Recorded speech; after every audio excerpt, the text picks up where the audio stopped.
এই মুহূর্তে সবচেয়ে বড় খবর দ্য বিগ ব্রেকিং নিউজ। আপনারা দেখছেন সঙ্গে প্রগতি। সঙ্গে প্রগতি ইউটিউব চ্যানেলে সবাইকে স্বাগত জানিয়ে শুরু করছি আজকের প্রতিবেদন।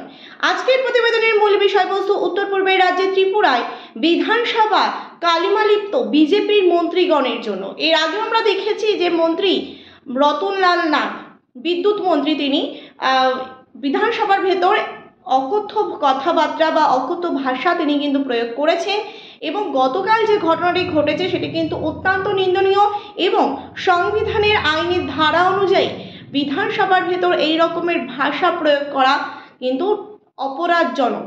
সেখানে দেখা যাচ্ছে যে মুখ্যমন্ত্রী যিনি পাশে বসে আছেন তার পাশে বসে এই রকমের ভাষা তিনি প্রয়োগ করলেন এবং জাত ধর্ম বর্ণ নিয়ে কিন্তু কথা তোলা একেবারে নিষিদ্ধ। সেখানে এই রকম কথা বললেও মুখ্যমন্ত্রী পাশে বসে বিষয়টি নিয়ে আনন্দ উপভোগ করলেন, এক কথায় বলাই যেতে পারে। সেই ছবি আপনাদের সামনে তুলে ধরেছি, দেখুন। প্রিয় দর্শক বন্ধু, আপনাদের সঙ্গে প্রগতি ইউটিউব চ্যানেলে নতুন দর্শক হয়ে থাকলে অবশ্যই চ্যানেলটিকে সাবস্ক্রাইব করে যুক্ত থাকুন নতুন ভিডিওর আপডেট পাওয়ার জন্য। ভিডিওটি ভালো লেগে থাকলে অবশ্যই লাইক করুন, শেয়ার করুন, আপনাদের মতামত অবশ্যই কমেন্ট বক্সে কমেন্ট করে জানান। এক কথায় বলা যেতে পারে যে বিদ্যুৎ মন্ত্রী রতনলাল নাথের বিনাশকাল একেবারে উপস্থিত হয়েছে এবং সেই বিনাশকালে বিপরীত বুদ্ধির পরিচয় দিলেন মন্ত্রী রতনলাল নাথ এবং পাশে বসে বিষয়টি উপভোগ করলেন খোদ মুখ্যমন্ত্রী মানিক সাহা। এবং অন্যান্য যদি দেখি যে ত্রিপুরা রাজনৈতিক দলের যারা রয়েছেন বিধানসভা সেখানে উপস্থিত ছিলেন এবং আইপিএফটি দলের যারা বিধানসভায় উপস্থিত ছিলেন তারাও কিন্তু বিষয়টি নিয়ে খিল্লি উড়িয়েছেন, এক কথায় বলাই যেতে পারে। এবার বিষয়টি যেটি ঘটেছিল গতকাল, বিরোধী দলনেতা জিতেন্দ্র চৌধুরী তিনি মন্ত্রী রতনলাল নাথের দুর্নীতি নিয়ে কথা তুলতেই সেখানে কিন্তু একেবারে ক্ষিপ্ত হয়ে গিয়েই রতনলাল নাথ তিনি এই ধরনের জাত তুলে কিন্তু কথা বলেন এবং এই বিষয়ে ত্রিপুরার একটি বিশিষ্ট নিউজ চ্যানেল বিষয়টিকে সম্পূর্ণ ঘুরিয়ে দিয়ে প্রসঙ্গটি কিন্তু ঘুরিয়ে দিয়ে মানুষকে ভুল বোঝানোর চেষ্টা করেছেন। ত্রিপুরা হেডলাইন্স যে নিউজ চ্যানেল সেটি কিন্তু সরাসরিভাবে ভুল তথ্য মানুষের সামনে তুলে ধরেছে এবং জানিয়েছেন যে সিপিআইএম নাকি মিথ্যা প্রচার করছে বা অপপ্রচার করছে, কিন্তু বিষয়টি কিন্তু তা নয়।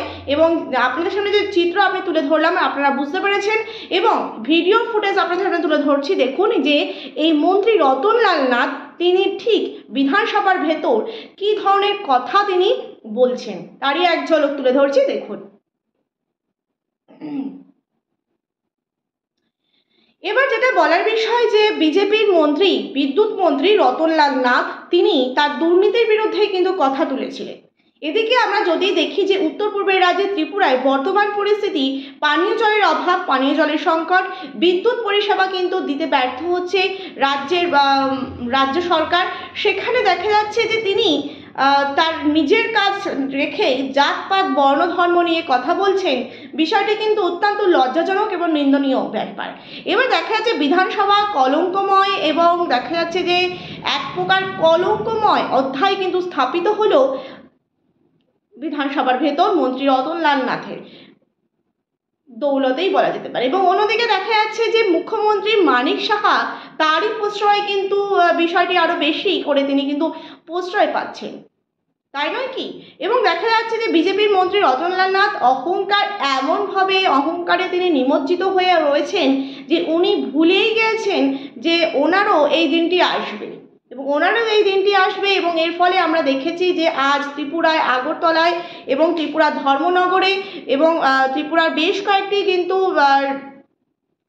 জেলায় এই বিষয়টাকে কেন্দ্র করে কিন্তু আজকে সিপিআইএম আন্দোলন কিন্তু চোখে পড়া গিয়েছে এবং দেখা যাচ্ছে যে এই রকমের কাজ থেকে বিরত থাকা কিন্তু অত্যন্ত প্রয়োজনীয় এবং এটা কিন্তু বিধানসভার যে আইন অমান্য বলা যেতে পারে, যে সংবিধানের আইন অমান্য, সংবিধানের ধারা অনুযায়ী এই রকমের কাজ করা কিন্তু অত্যন্ত কিন্তু অন্যায়জনক ঘটনা।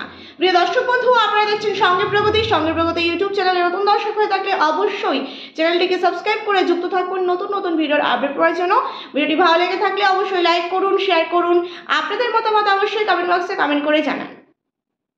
এবং দেখা যাচ্ছে যে বিনাশকালে বিপরীত বুদ্ধি কিন্তু পরিচয় দিলেন, এক প্রকার বলা যেতে পারে সঙ্গে কিন্তু মদত রয়েছেন বা প্রশ্রয় দিয়েছেন অন্যান্য রাজনৈতিক দলের নেতা মন্ত্রীরাও, রাজনৈতিক দলের মন্ত্রীরাও বলা যেতে পারে।